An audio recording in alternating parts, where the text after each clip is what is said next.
as one. Killer. This is us. एक गुरुजी के पास एक शिष्य आया और शिष्य ने कहा कि गुरुजी, आप हम सभी को एक जैसी साधना सिखा रहे हो, मेडिटेशन सिखा रहे हो, ध्यान की धारा में हम सबको डुबा रहे हो, लेकिन फिर भी उसमें से कई ऐसे आपके शिष्य हैं कि जो ध्यान में तुरंत डूब जाते हैं। कुछ ऐसे हैं आधे डूबते हैं आधे बाहर रहते हैं, और कुछ ऐसे भी हैं जो अभी तक डूबे ही नहीं। आपकी ध्यान सिखाने की पद्धति एक है, आप सभी को एक जैसा बोध दे रहे हो, ज्ञान दे रहे हो, फिर भी ये अंतर क्यों? तब गुरुजी ने कहा कि बेटा, इसका उत्तर मैं तुझे कल दूंगा। कल मुझे किसी सेठ जी के यहां से भोजन का आमंत्रण है, तू मेरे साथ चलना। उसने कहा ओके। अगले दिन गुरुजी के साथ चेला भी सेठ जी के यहां पर भोजन के लिए निकल पड़े।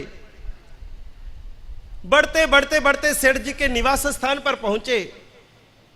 सेठानी जी ने अपने हाथों से भोजन बनाया।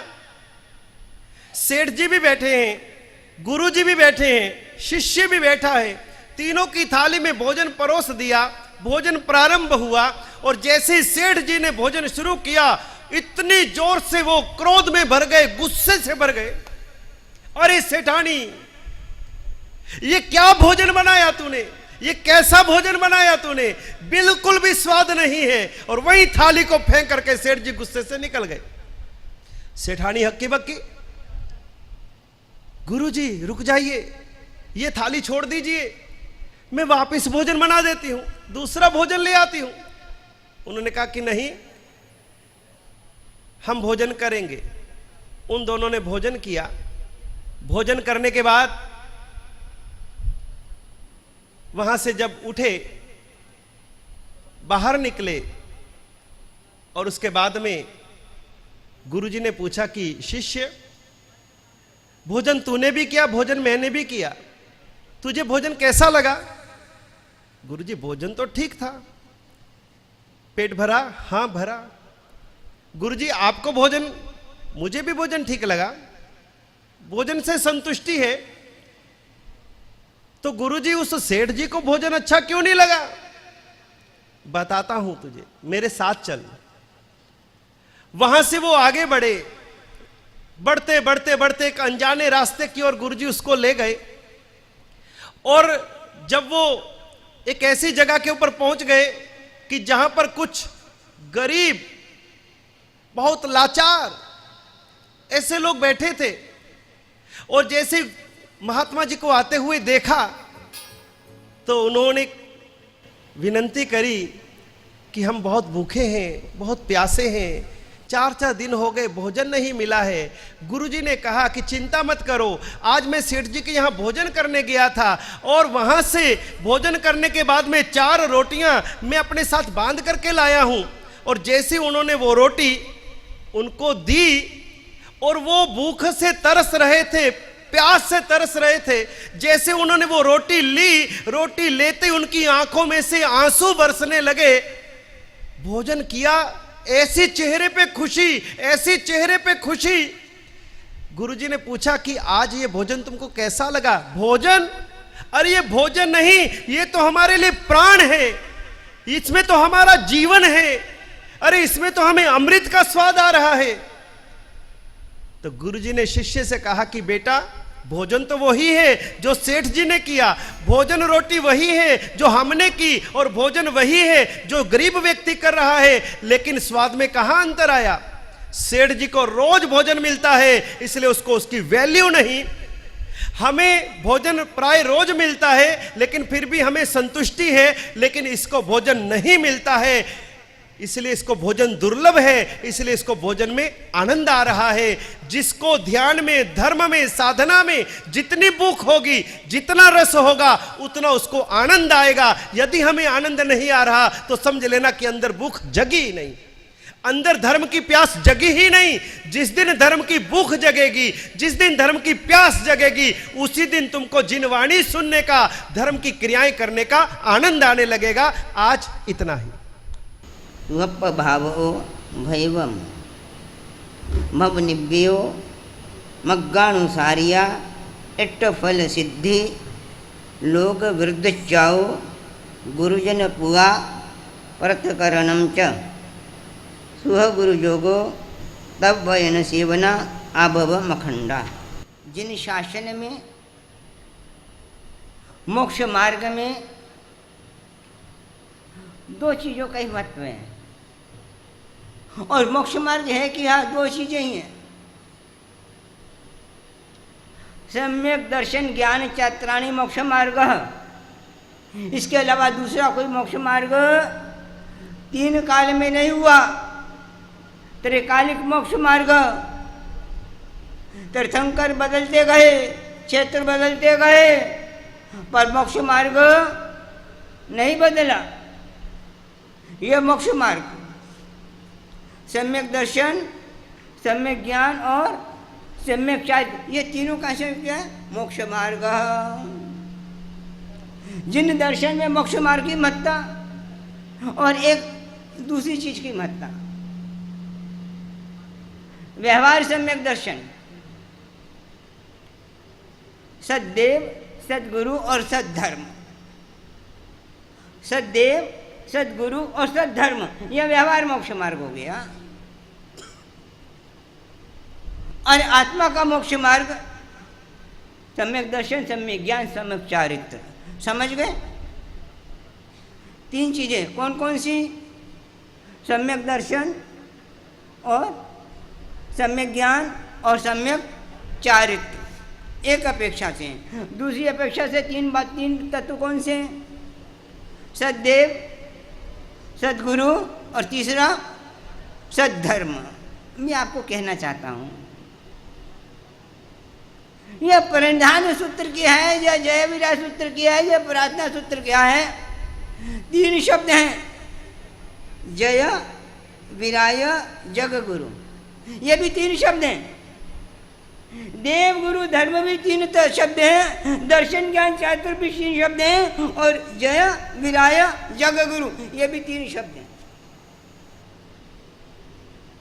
इन जय विराय जग गुरु कितने शब्द हैं? कितने शब्द हैं? कौन कौन से? जय विराय। और मैं आपसे पूछना चाहता हूं, इसमें सम्यक दर्शन कौन सा है, सम्यक ज्ञान कौन सा है, सम्यक चारित्र कौन सा है, सद्देव कौन सा है, सद्गुरु सोमदास सद्धर्म कौन सा है? इसी में है। इन तीन तत्वों में ही पूरा का पूरा मोक्ष मार्ग है। देव गुरु धर्म का स्वरूप भी इसी में है, और दर्शन ज्ञान चारित्र का स्वरूप भी इसी में है। कभी विचार किया? इसी में सब कुछ है, इसके बाहर नहीं। जय विराय जग गुरु, तीनों में से कौन सा देव का स्वरूप है, कौन सा धर्म का वाचक है, और कौन देव गुरु धर्म का, और कौन सम्यक दर्शन का स्वरूप है? तीनों में से कौन सम्यक ज्ञान का और सम्यक चारित्र का है? ये सही बात कौन बताएगा? इसमें से जय विराय जगुरु में से सम्यक दर्शन कौन, सम्यक ज्ञान कौन, सम्यक चारित्र कौन? सद्देव कौन, सद्गुरु कौन और सद्धर्म कौन? जिस तरह से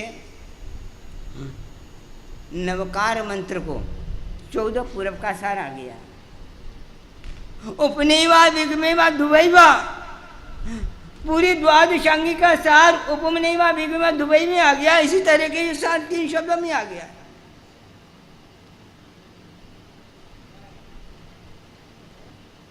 इसके बाहर नहीं है। अब बताओ, इसमें देव तत्व कौन सा है, गुरु तत्व कौन सा है, धर्म तत्व कौन सा है, सम्यक दर्शन कौन है, सम्यक ज्ञान कौन है, सम्यक चारित्र कौन सा है? अभी मैं सुन रहा था, हमारे के पर्सन रोज मैं सुनता रहता हूँ, 2-3 बातें सुनी। भूख होगी तो पता लगेगा ना क्या। फिर अभी कह रहे थे ना महाराज जी, मैं रोज पहले आके सुनता रहता हूँ, जरूर समय नहीं वहीं सुनता रहता हूँ। और कब पता लगेगा पता है? एक महाराज जी का वाक्य 2-3 सिंह से बोल रहे थे, हैं? मैं भी बस तर गया, भीतर गया। वही जो भीतर जाओगे तो पता लग जाएगा।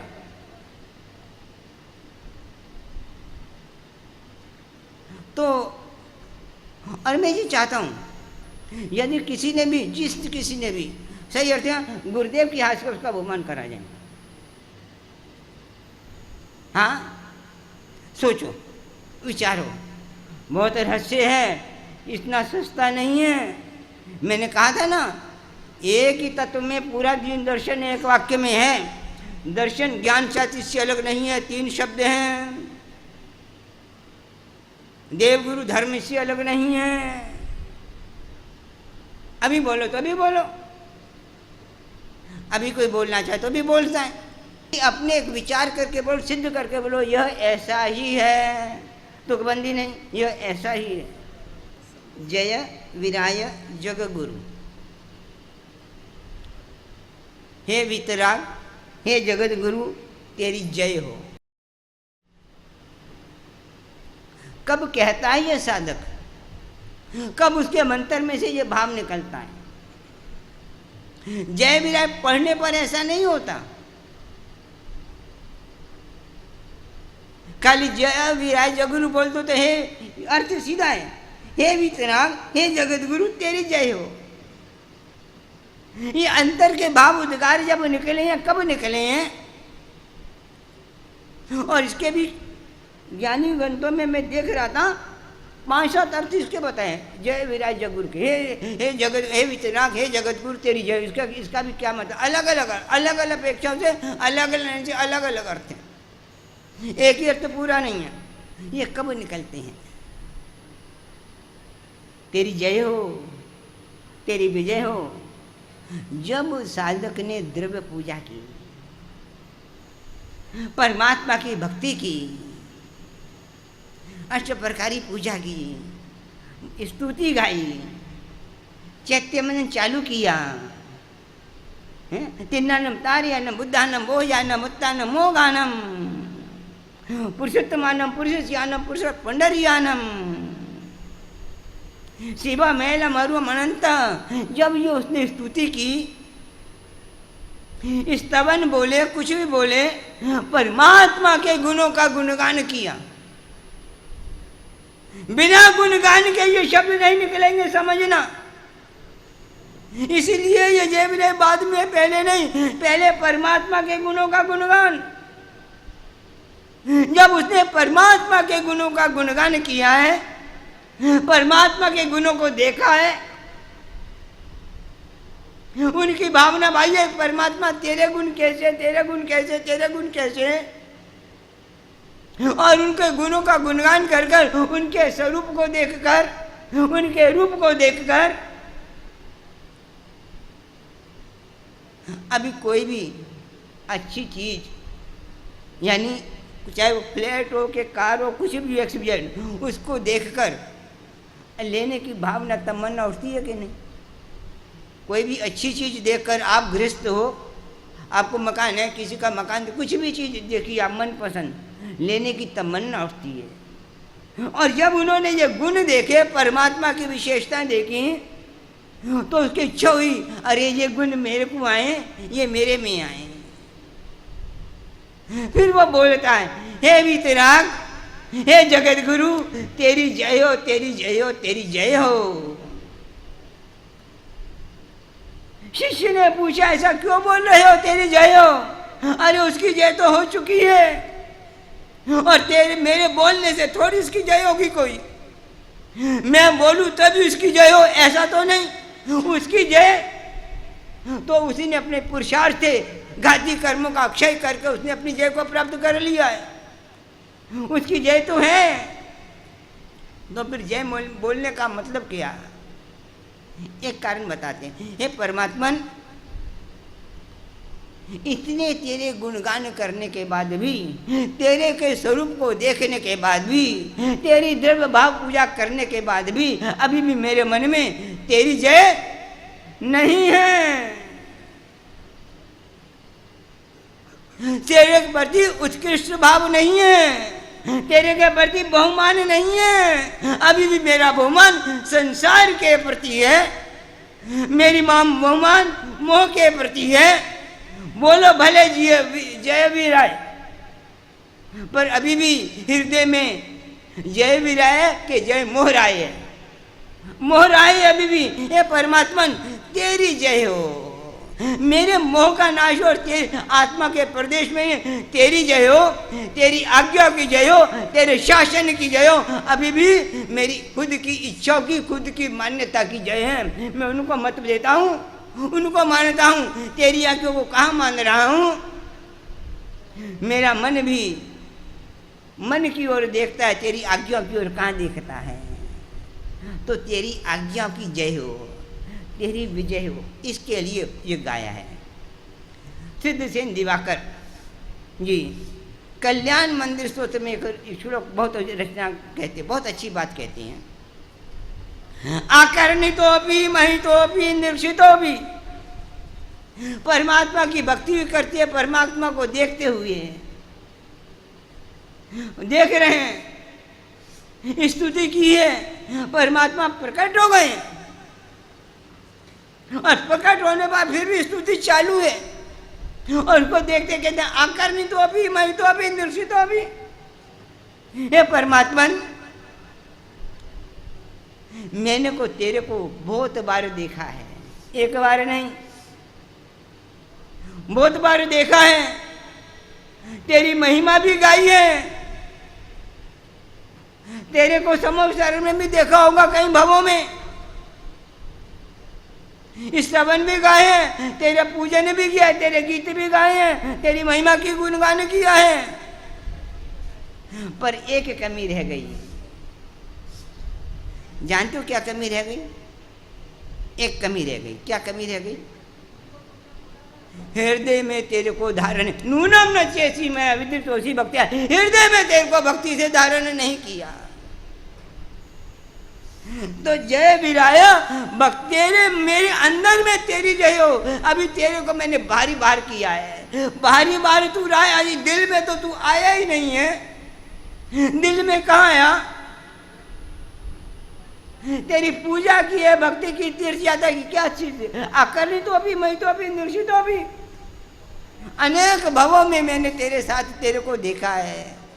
तू विहार कर रहा था, स्वर्ण कमलों पर तेरे को विहार करते हुए भी देखा है, समवसर में तेरे को बोलते भी देखा है और तेरी बातें भी इन कानों ने सुनी है। और मैंने मुंह से भी तेरे गुणगान किया है। और ये सब कुछ होने के बाद भी अभी भी मेरा जन्म मरण कारण क्या? कारण ही बताते हैं। नूनम न चेसी मैं अविदितोषी भक्तिया, अभी मैंने भक्ति से तेरे को दिल में धारण नहीं किया। तो ये कहते हैं, देखा है उसको। देखो, देखने के बाद कल मैंने एक बात कही थी, पहले देखा, फिर आमंत्रण दिया, फिर दिल में धारण हुआ। देखने पहले देखा, देखने का आकर्षण। जो देख नहीं सकता वो आमंत्रण नहीं दे सकता, जो आमंत्रण नहीं दे सकता वो दिल में धारण नहीं कर सकता। पहले देखने का कैसा है रूप स्वरूप, फिर गुणगान किया, फिर आमंत्रण दिया और फिर दिल में धारण तो बाद की बात है। पहले यदि क्या उसका रूप गम गया, उसका स्वरूप अच्छा लगा, तभी तो आमंत्रण दोगे, तभी तो उसको आमंत्रण दिया। उसका स्वरूप कैसे लगा?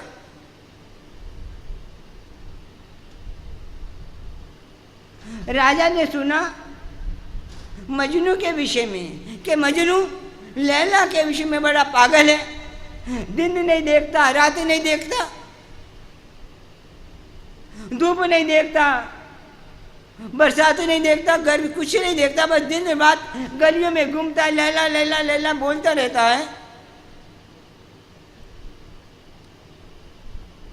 राजा ने एक बार उसको अपने दरबार में बुलाया और कहा कि मजनू,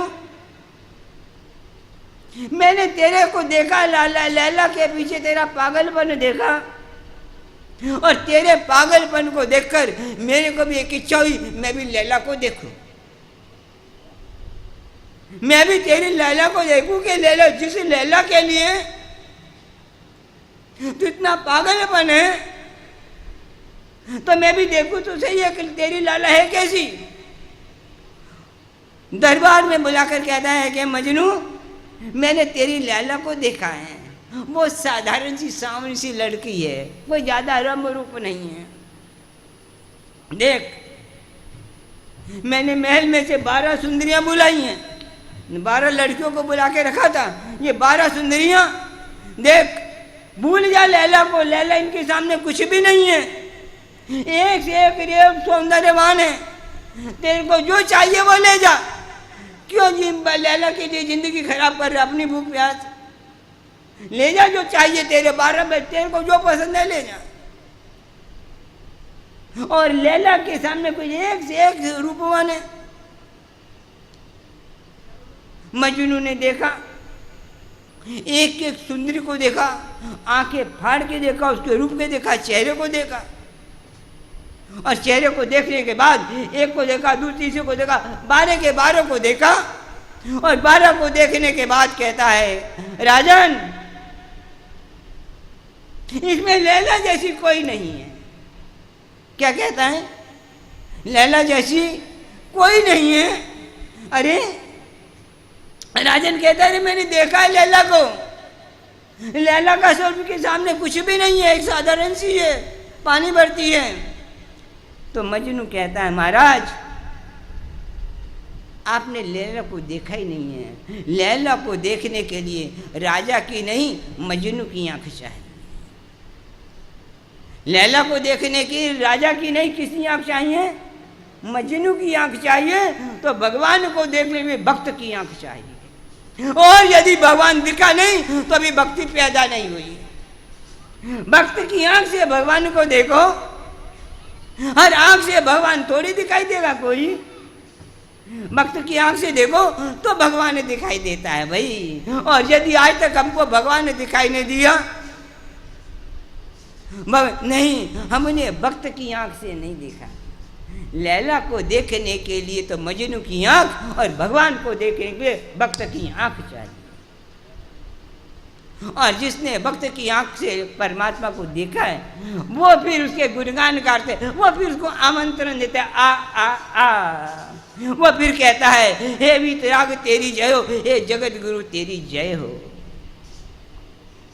मेरे हृदय में आज तक तेरी जय नहीं हुई, मेरे में तेरी इच्छाओं, मेरी इच्छाओं की जय हुई, और मेरी इच्छाओं के आगे तेरी आज्ञाएं हार गई। कहाँ हुई जा? मेरी खुद की मान्यताओं की खुद हटा गई, खुद की कदा के रखी जाए, खुद की इच्छाओं की जाए, तेरी कहाँ जाए? और यही बात कहते हैं। और आज तक हमारे दिल में परमात्मा की जय हुई, परमात्मा की बहुमान हुआ कि संसार का बहुमान है। संसारिक रिश्तेदारों का जितना हमारे में मूल्य है ना, भगवान का उतना मूल्य नहीं है। जितना मूल्यवान हमारे संसार के रिश्ते नाते लगते हैं, उतना मूल्यवान किसका? परमात्मा का। चलो ये तो होगा, आगे ठीक है। जय विराय जग गुरु, हे वीतराग, हे जगत गुरु तेरी जय हो। फिर इन 3 शब्दों की चर्चा। जय विराय जग गुरु। जय शब्द वीतराग के साथ भी जुड़ा हुआ है, और जय शब्द जगत गुरु के साथ, दोनों के साथ जुड़ा हुआ है। दोनों के साथ जय शब्द जुड़ा हुआ है। नमस्कार महामंत्र। नमो अरिहंतानम, नमो सिद्धानम, नमो आयरियानम, नमो वज्झायनम, नमो लोहे सब साहूनम। अरिहंत हैं, सिद्ध हैं, आचार्योपाध्याय हैं, साधु हैं, ठीक है ना। अरिहंतों को, सिद्धों को, सबको नमस्कार ही है। नमो अरिहंतानम। इनमें सबसे ज़्यादा महत्वपूर्ण शब्द कौन सा है? सबसे महत्वपूर्ण शब्द कौन सा है और क्यों? वो चीज यहीं आएगी, वो बात दोनों यहाँ आएगी। जो नमस्कार महामंत्र है वो यही है, जो यहाँ है वो नमस्कार महामंत्र है। नमस्कार महामंत्र और जय विराज जगुरु अलग अलग नहीं है, समझो। पहले तो हमने अलग अलग कर दिया, अलग अलग ही नहीं है। जय विराज जगुरु और पंच परमेश्वर का नमस्कार अलग अलग कहाँ, एक ही है, अलग कहाँ है? सबसे बड़ा शब्द, सबसे ज़्यादा महत्व कौन सा है? पंच पर नमस्कार महामंत्र में है। हाँ, नमो नमो नमो। क्यों, किस कारण से? और वही बात यहाँ लागू होगी, वही की बात यहाँ लागू होगी। पहले तो एक बार समझो,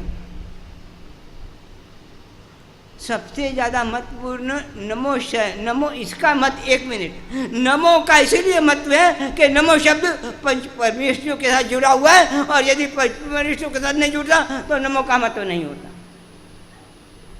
नमो का महत्व इसीलिए, नमो किसके साथ जुड़ा हुआ है? पंच परमेश्वरों के साथ। और नमो को अलग कर दो तो फिर नमो का मूल्य नहीं है। कौन किसके साथ जुड़ा हुआ है, पहले जुड़ना सीखो। कौन किसके साथ जुड़ा हुआ है? पुष्प का क्या मूल्य? और यदि पुष्प, वही पुष्प परमात्मा के चरणों से, परमात्मा के मस्तक पर परमात्मा के हाथ जुड़ा हुआ हो तो, और वही पुष्प एक शव यात्रा का पड़ा हुआ तो, वो बेनी में पड़ा हो तो, वो कीर्तन में पड़ा हो तो, पुष्प तो वही वही है, पर पुष्प किसके साथ जुड़ा हुआ है? हम भी व्यवहार में किसके साथ जुड़े हुए हैं, उसका मूल्य है। तो नमो शब्द जुड़ा किसके साथ है? पहली तो ये बात, पंच परमेश्वरों के साथ जुड़ा हुआ है, इसीलिए उसका मूल्य है। भाई किसके साथ जुड़े हो?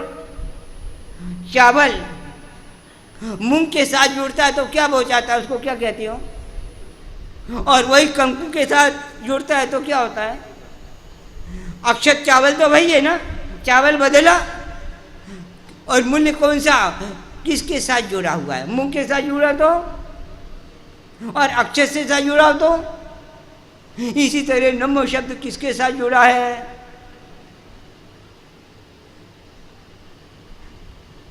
तारने की ताकत किसमें है? नमो में के पंच परमेष्ठी में? पंच परमेष्ठी में ताकत है तो तारक है, पर नमो के बिना वो भी तार नहीं सकती। नमो के बिना पंच परमेष्ठियों की हिम्मत नहीं उतार दें, भले तारने वाले वो हैं। अरियंतानम सिद्धानम आजरूप साउनम। हाँ, तुम्हें क्या तरने की ताकत नमो में है। नमो शब्द उसके साथ जुड़ा हुआ है, भले तारने वाले अरियंत हैं, नहीं था अनंत अरियंत आ जाए, साक्षात आ जाए, यदि अपने में नमो नहीं आएगा तो अरियंत भी तार नहीं सकते। क्या आज्ञा? हर में आज्ञा नहीं है। सिद्धानम में कहाँ है? आचार्य में कहाँ? उपाध्याय में आनम कहाँ है? साउनम में आनम कहाँ है? अरे साउनम में आनम कहाँ है? उपाध्याय में आनम कहाँ है? हर में नहीं है, मालम अरियंत में ही है। सिद्ध में कहाँ है? आनम कर तो सिद्ध कहाँ गया जा? आज्ञा की बात नहीं है, नमो है तो नमो को निकाल दो, बोलो छोड़ो, फिर जीरो। हमारे लिए जीरो। पंच परमेश्वर स्वयं में महत्वपूर्ण है, पर हमारे लिए से बोलते जब तक नमो है तो हमारे लिए महत्वपूर्ण है। हमारे लिए महत्वपूर्ण कब? जब नमो है तब हम तार सकते हैं। नहीं, साक्षात महावीर भी आजा तार देंगे यदि नमो नहीं आएगा तो। अरियंत में तारने की ताकत है, पर नमो के बिना अरियंत में नहीं तार सकता। नमो हमारे से जुड़ा हुआ है। नमो हमारे लिए, उनके लिए नहीं है। उनके लिए नमो का क्या मूल्य, और ये उनके लिए नमो का मूल्य, तो वो वीतराग काय का, वो अरियंत काय का, वो भेदभाव पक्षपात वाला हो गया। नहीं, नमो शब्द है वो तो मंजिल है। अरियंत से पंच वैष्णव मंदिर, पर सीढ़ियां क्या है? नमो सीढ़ियां हैं। सीढ़ी के बिना मंजिल कैसे पाओगे? सीढ़ी के बिना मंजिल कैसे है? अरियंत में कितनी भी ताकत हो, यदि जीव में हमारे में नमो नहीं आएगा हम में नमो नहीं आएगा तो हम कैसे तर पाएंगे? और अरियंत अप्रत्यक्ष हो, अप्रत्यक्ष प्रत्यक्ष न भी हो तो भी नमो आ जाएगा तो भी जीव तर जाएगा, अरियंत प्रत्यक्ष हो और नमो नहीं है तो भी नहीं तरेगा। क्या बात है? समझो नमो क्या चीज है। और आज हम तरे मिला, अरियंत पंच परमेष्ठी मिल गए हमको, पर नमो नहीं आया। नमो नमो नहीं आया। नमो आएगा तारने की शक्ति वो है। और पंच परमेष्ठी अपने लिए हैं, हमारे लिए तो नमो है। और नमो नहीं आएगा तो क्या होगा? इसीलिए सबसे ज्यादा मूल्य हमारे लिए किसका है? नमो का में। अप्रत्यक्ष हो, पंच परमेष्ठी अप्रत्यक्ष हो, सामने न भी हो, सामने न भी हो। बाहुबली को देखो, कौशक भी है, 13 महीने हो गए। ठाणे नमोने नम जाने नम, तारने की शक्ति तो थी ना, तार देते आदिनाथ तो थे। किस तरह से बेल आ गई, लताएं गई, चिड़ियों ने पंछियों ने घोंसले बना लिए, पर एक की नमो नहीं था। बस नमो कहाँ था? और जैसे नमो आया, आदिनाथ तो बहुत दूर दूर दूर है। नमो आते ही, कदम बढ़ाते ही, नमो आते ही क्या हुआ? कौन तारने वाला? कितनी शक्तिशाली हो, जब नमो तो चाहिए। हमको तारने वाला तो नमो है। देखो नमस्कार मांगो, वही बात यहाँ पर है। जय विराय जगत गुरु, वीतराग और जगत गुरु में शक्ति है, पर जब तक जय नहीं आएगा हमारे चित्त में, तो वीतराग जगत गुरु भी क्या करेगा? जो महत्व पंच परमेष्ठी में नमो का है, वही जय विराय में, जय विराय जगत में जय शब्द का है। जय शब्द है। जब तक जय नहीं है, जय दूसरी चीजों की जय है, वीतराग की जय नहीं है, सांसारिक चीजों की जय है, तब तक क्या करेगा वीतराग जगत गुरु? तो ये देखो, मैं ये कहना चाहता था, नमस्कार महामंत्र और जय विराय में कितनी समानता है। देखो दोनों में कितनी समानता है। जय विराय को सामने रखो और नमस्कार महामंत्र के देखो, हमको कोई भेद लगता ही नहीं है। जिन वचनों में भेद होता ही नहीं है, जिन वचनों के रस में कहाँ भेद नहीं है। यही तो जिन वचन का मतलब है। जय विराय जय गुरु और पंच में नमस्कार महामंत्र क्या अंतर है? उस हाँ बस याद रखो, नमो का महत्व इसीलिए पंच परमेश्वर के साथ जुड़ा, और जय शब्द का मतलब जय शब्द वीतराग और जगत गुरु के साथ जुड़ा हुआ है। और इसको यदि इससे अलग कर दो, इसको यदि इससे अलग कर दो, नमो को दूसरे शब्दों के साथ जोड़ दो, तो नमो का महत्व नहीं। अब वीतराग जगत गुरु से अलग जय को कर दो, तो फिर जय शब्द का महत्व नहीं। किसके साथ जुड़ा हुआ है? हम किसके साथ जुड़े हुए हैं? हमारा आराध्य कौन है? किसके साथ जुड़े हुए हैं? महत्व उसका है। हैं हाँ, तुम भी संबंध बनाते हो, पहले देखते हो भाई ये आदमी कैसा है, गुडविल कैसी है, तो उसके साथ महत्व होता है ना। तो ये संबंध का होता है। आगे चलो, आगे चलो। जय विराय जगत गुरु, वीतराग और जगत गुरु में क्या अंतर है? हमारे लिए वीतराग महत्वपूर्ण है कि जगत गुरु महत्वपूर्ण है? सीधे अर्थ करते जाता हूं मैं। वीतराग और जगत गुरु में क्या अंतर है? और हमारे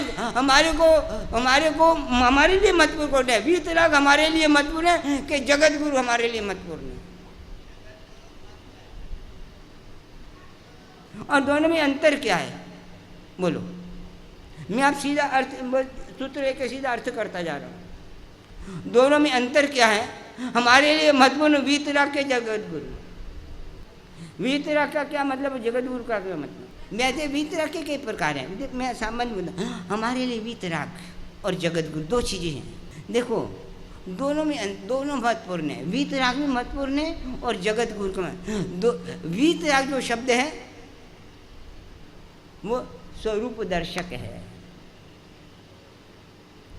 स्वरूप दर्शक है वीतराग का शब्द। और जो जगत गुरु है वो संबंध दर्शक है। एक स्वरूप दर्शक है, एक संबंध दर्शक है। समझो, परमात्मा का स्वरूप क्या एक शब्द बता रहा है और हमारा उससे क्या संबंध है दोष बता रहे हैं। हमारा वीतराग से क्या संबंध, एक संबंध दर्शक, एक स्वरूप दर्शक।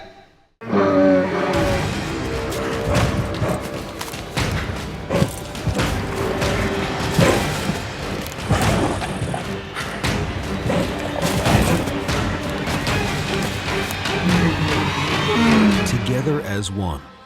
Killer. This is us.